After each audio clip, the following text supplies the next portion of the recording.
First contact panic. The warning klaxons shattered the calm of Vexeri Defense Station Gamma 7.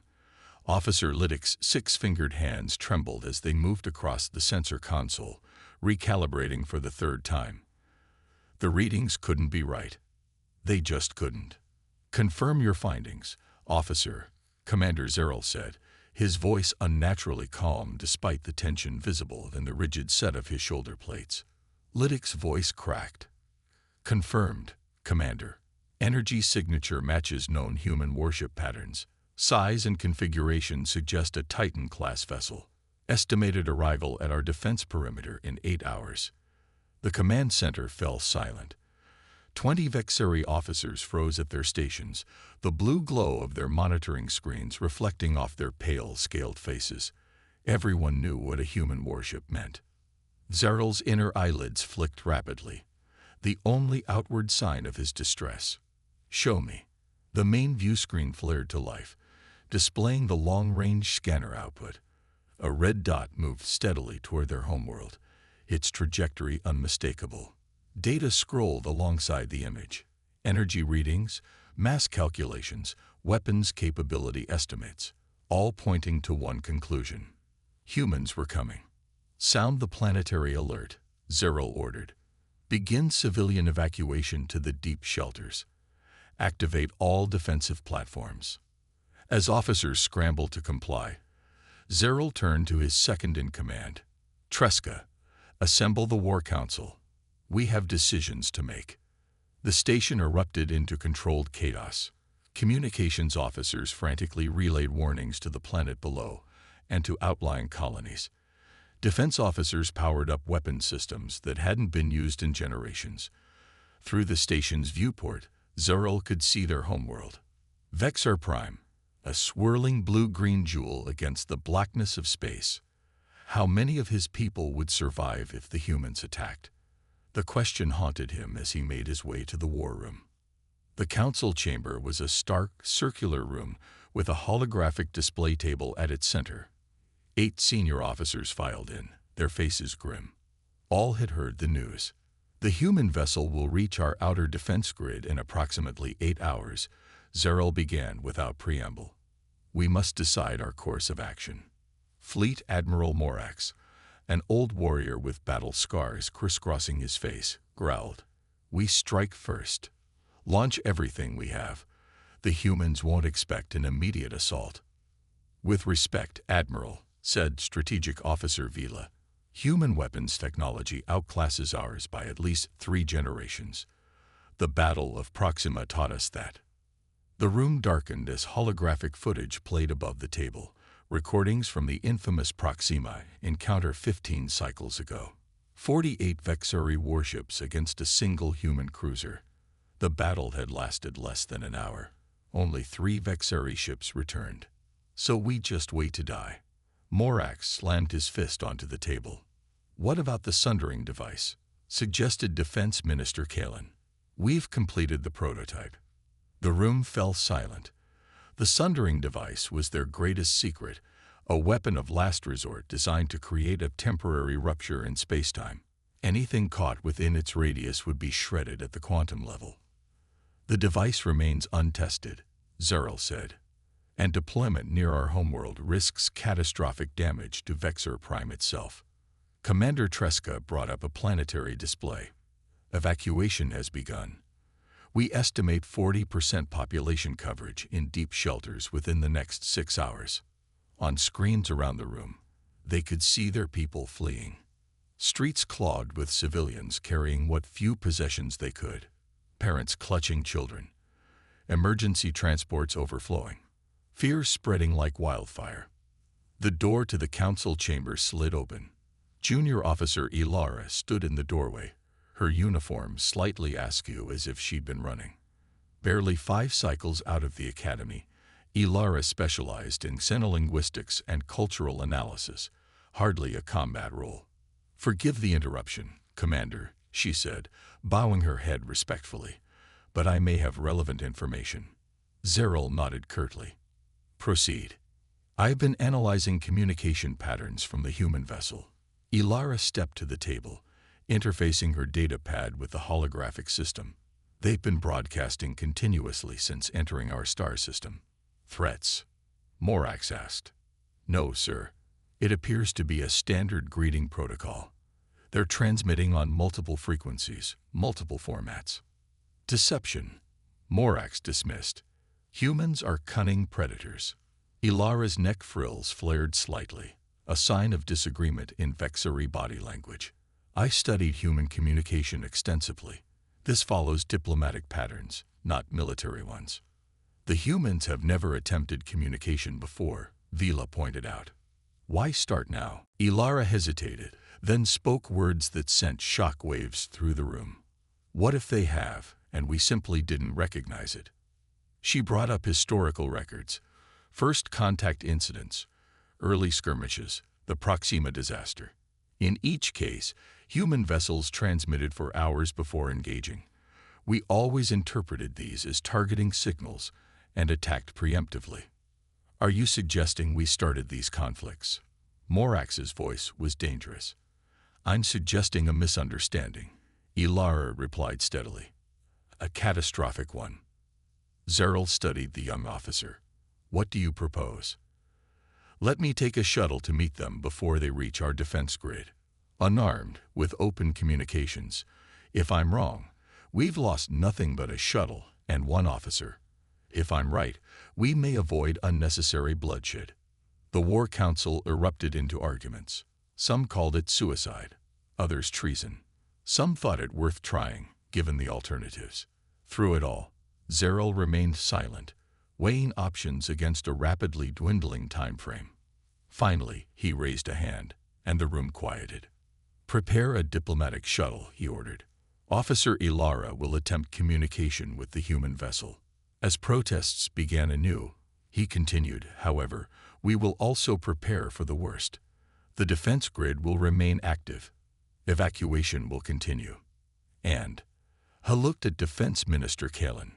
Prepare the sundering device for deployment.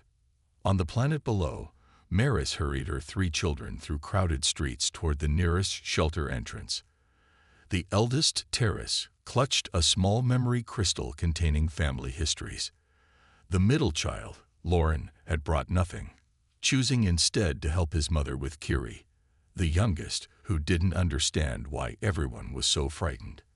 Why are we running, Mother? Kiri asked. There's a storm coming, Maris replied, the simplest explanation she could offer. How do you tell a child that monsters from the stars might be coming to destroy everything? Every Vexari knew the stories of humans, violent beings from a heavy gravity world, their bodies dense with muscle and bone, capable of surviving injuries that would kill a Vexari instantly. Their ships bristling with weapons, their history soaked in the blood of their own kind. The shelter entrance loomed ahead, a massive reinforced doorway in the side of a mountain. Security officers checked identification as people filed in. The line moved agonizingly slowly. Look. Terrace pointed skyward. Above them, a small vessel streaked through the atmosphere, heading for space. Not a civilian craft. Its lines were too sleek, its speed too great. A diplomatic shuttle, said an elderly Vexari standing nearby. They're sending someone to talk to the humans. Talk. Someone else scoffed. Might as well try reasoning with a supernova. Maris pulled her children closer, watching the shuttle disappear into the darkening sky. Someone was flying toward danger while everyone else fled from it. She offered a silent prayer to ancestors long gone. May your courage change our fate. Back on the station, Officer Liddick monitored the approaching human vessel. The diplomatic shuttle was on course for intercept. Any change in the human ship's trajectory or speed? Commander Zeril asked, standing behind him. None, Commander. They maintained their original course and speed. And our defenses. All platforms online. The sundering device is positioned at the Lagrange point, awaiting final activation codes. Zeril nodded grimly. Keep monitoring. Alert me to any change, no matter how small.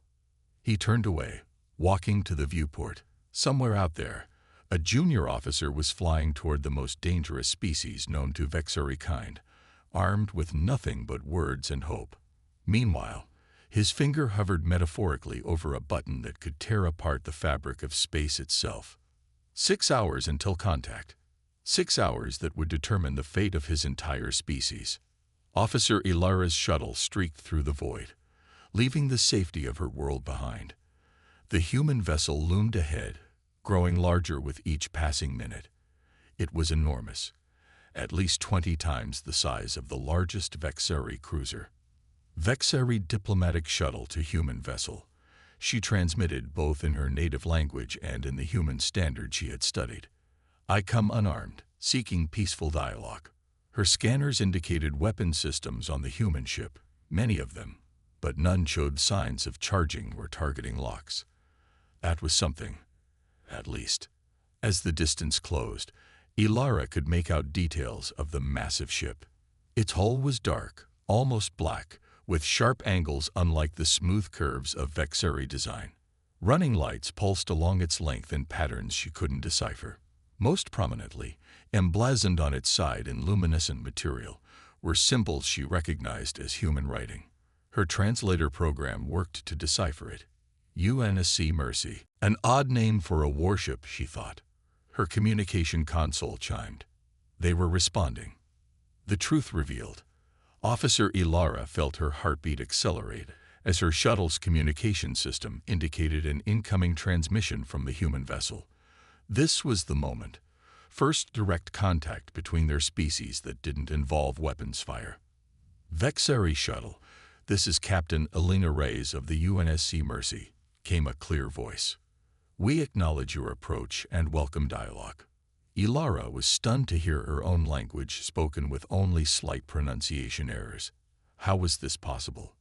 This is Officer Ilara of Vexeri Defense Station Gamma 7, she replied, trying to keep her voice steady. I'm surprised you speak our language. There was a pause, then what sounded like a soft laugh. We've been studying your communications for some time. We've made several attempts to establish peaceful contact with your people over the past 40 years. 40 years. That time frame encompassed all known human Vexeri encounters. Your approach triggered our defense protocols, Ilara explained carefully. Your vessel matches our records of human warships. Another pause. Officer Ilara, may I ask what information your people have about humans? She hesitated, then decided honesty was the only path forward.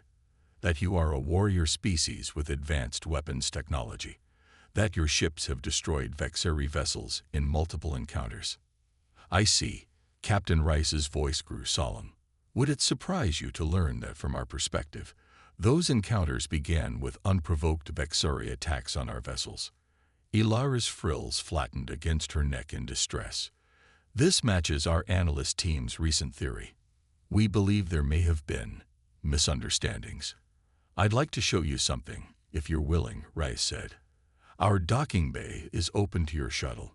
Every instinct told Ilara to flee, to return to the safety of her people. But she had come this far. I accept your invitation. Guided by transmitted coordinates, Ilara piloted her shuttle toward a massive opening in the human vessel's hull. As she approached, she could see smaller craft within, not weapon platforms as she had expected, but what appeared to be transport vessels. Her sensors detected no targeting locks, no energy weapons charging. With trembling hands, she navigated into the docking bay, settling her shuttle gently onto the deck. Through the viewport, she could see humans in uniform, standing at a respectful distance, none visibly armed. After cycling through her shuttle's airlock and confirming breathable atmosphere, Ilara stepped onto the deck of a human ship, the first Vexeri to do so and live to tell about it. A human female approached, Captain Rice, presumably. She was shorter than Ilara had expected, with dark hair pulled back tightly and skin the color of burnished copper. Most striking were the eyes, dark and intelligent, with an expression Ilara recognized despite the species difference. Cautious hope. Officer Ilara, Rice inclined her head slightly. Welcome aboard the Mercy. Thank you, Captain. Ilara mimicked the head gesture, unsure of proper protocol. Your ship's name, Mercy. It's not a typical name for a warship. Reyes smiled. That's because the Mercy isn't a warship. She's a hospital ship. Ilara blinked in confusion. But our scans, the size, the energy output. Let me show you, Reyes said, gesturing toward a corridor. As they walked, Ilara observed the interior of the vessel.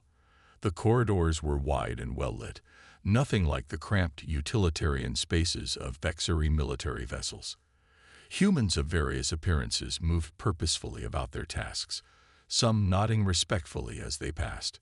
The Mercy was dispatched to this sector following reports of a viral outbreak in the Dennet colony cluster, Reyes explained. We're carrying medical supplies, treatment modules, and a team of specialists. They stopped at a large viewport overlooking an enormous bay. Below, Ilara could see row upon row of modular units, each bearing markings she now recognized as the human symbol for medical services. Each module is a self-contained treatment center, Reyes continued. They can be deployed to a planet's surface or attached to existing facilities. But the energy readings, Ilara pressed. Our sensors detected power signatures consistent with weapon systems. Reyes nodded. Our antimatter reactors power both the ship's systems and the treatment modules. And yes, we do carry defensive weaponry. This is still largely unexplored space with known hazards. But our primary mission is humanitarian. They continued their tour, passing laboratories filled with equipment Ilara didn't recognize, and what appeared to be training facilities where humans practiced medical procedures on synthetic bodies. The viral outbreak, Ilara said slowly. Is it near Vexari space? Yes. The Deneb cluster is approximately 2 light years beyond your outer colonies. We requested safe passage through your territory to expedite our arrival. When we received no response to our communications, we decided to approach directly. Ilara's frills drooped in embarrassment.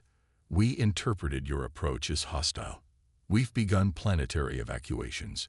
Our defense systems are activated. Reyes stopped walking.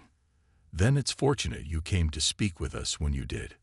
They arrived at what Ilara recognized as the ship's command center, less militaristic than she had imagined, more reminiscent of a research facility. Screens displayed star charts, communication frequencies, and medical data. Captain, a human officer approached.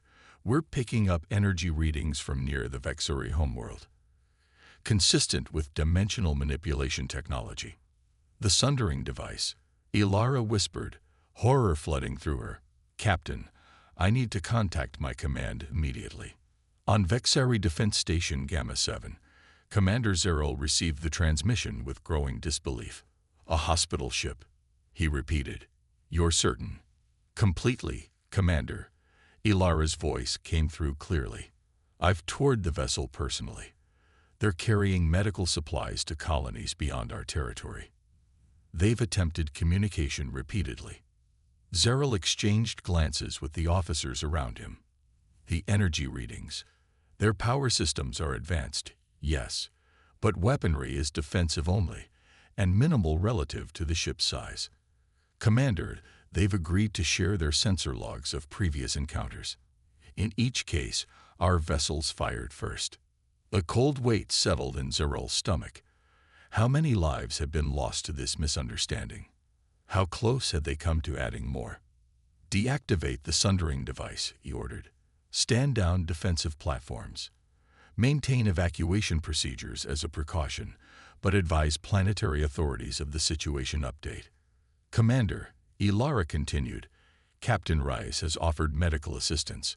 They're equipped to handle a wide range of biological threats, including several that have affected Vexari colonies in recent cycles. Zeril considered this. Can they be trusted? I believe so, Commander. They could have destroyed our defense stations at any time if that was their intention. Instead, they've shown only patience. Very well.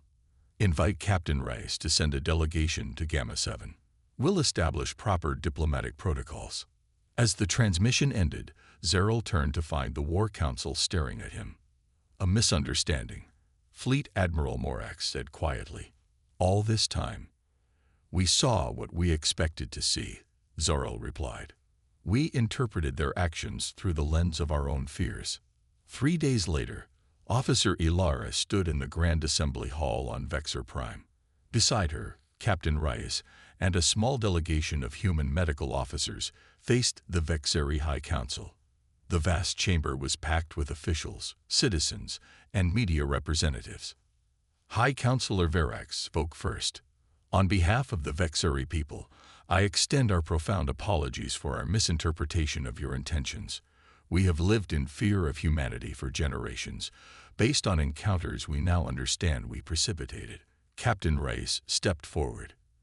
And on behalf of the United Nations Space Command, I acknowledge your apology and offer our own.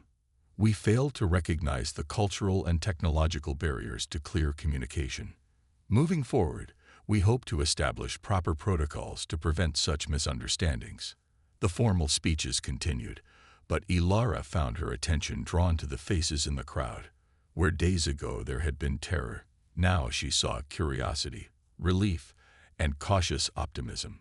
Later, as the human delegation prepared to return to their ship, Captain Rice approached Ilara privately. Your courage saved lives, Officer Ilara.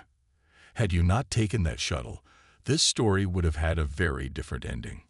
Ilara's frills flushed a deep blue in embarrassment. I merely followed the evidence where it led. Sometimes, that's the hardest thing to do. Rice smiled. The UNSC has established a cultural exchange program. We'd welcome Vexeri participants, particularly those with your insight. I would be honored, Ilara replied.